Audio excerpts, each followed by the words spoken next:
गर्मी की तेज धूप थी। सूरज आसमान से आग बरसा रहा था। कंस्ट्रक्शन साइट पर नसीर सीमेंट की बोरियां कंधों पे उठा रहा था। हर बोरी का वजन जैसे उसकी जिस्म को कुचल रहा हो।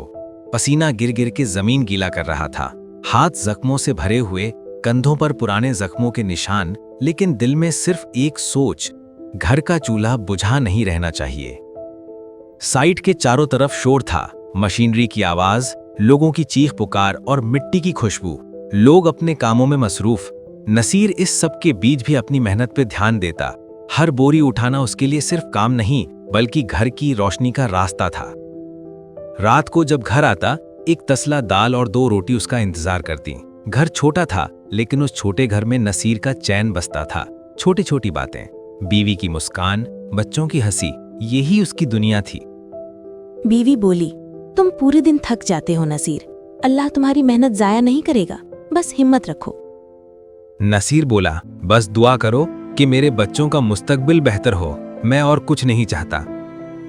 नसीर के 2 बच्चे थे, आदिल और सना। सना हर सुबह स्कूल जाती, अपने छोटे कदमों के साथ। आदिल थोड़ा ज्यादा शैतानी करता और हर चीज का कंपैरिजन करता, पर दोनों का प्यार नसीर के लिए सब कुछ था। सना बोली, अब्बा आप हमारे लिए इतना कुछ करते हो, मैं बड़ी होके आपको दुनिया की सब खुशियां दूंगी, आप बस देखते रहना। आदिल बोला, अब्बा मेरे दोस्त के पास ब्रांडेड शूज हैं, मेरी शर्ट पुरानी क्यों है? उनके घर कार है और हमेशा मैं साइकिल पे क्यों जाता हूँ? नसीर ने कुछ नहीं कहा, बस दिल में आंसू दबा लिए। उसने समझा कि बेटा सिर्फ दौलत की तरफ देख रहा है, असल इज्जत और मेहनत को नहीं। एक दिन स्कूल का फंक्शन था, आदिल ने मना कर दिया। आदिल बोला, मैं नहीं जाऊंगा, सब लोग मेरे कपड़ों का मजाक उड़ाएंगे, मुझे शर्म आती है। सना बोली, अब्बा मैं जाऊंगी, पुराना सूट पहन के भी स्टेज पर खड़ी होंगी। नरेटर। स्टेज पर खड़ी सना की क़िरात की आवाज हॉल में गूंज उठी। लोगों की तालियां रुकने का नाम नहीं ले रही थी। सना के छोटे कदम, उसकी मुस्कान और जज्बा, सभी देखते रह गए। उस पल नसीर की थकान एकदम दूर हो गई। सना बोली, ये आपका है अब्बा, मेरी कामयाबी आपकी मेहनत का नतीजा है। नसीर बोला, ये सब तुम्हारी कामयाबी है बेटी, मेरा सब्र आज रंग लाया। आदिल बोला, मुझे कुछ नहीं मिला, सब अनफेयर है, हर चीज सना को ही मिलती है, मुझे तो सिर्फ कंपैरिजन्स मिलते हैं। दिन बदलते गए। सना डॉक्टर बनी, अपनी पहली तनख्वाह से नसीर के लिए नया कुर्ता शलवार लाई। नसीर ने देखा तो आंसू रुके नहीं।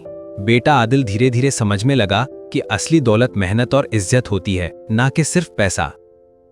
नसीर हॉस्पिटल के बेड पर था, सांसें धीमी हो गई थीं। उसने दोनों बच्चों का हाथ पकड़ा, होंठ कांप रहे थे, मगर दिल की बात कहना जरूरी था। नसीर बोला, बेटा मैं तुम्हें दौलत नहीं दे सका, लेकिन इज्जत और दुआ जरूर दे गया, और यही असल दौलत है। ये है असल दौलत, माँ बाप की मेहनत, उनकी दुआ, उनकी कुर्बानी। जो समझ ले वो जिंदगी जीत जाता है।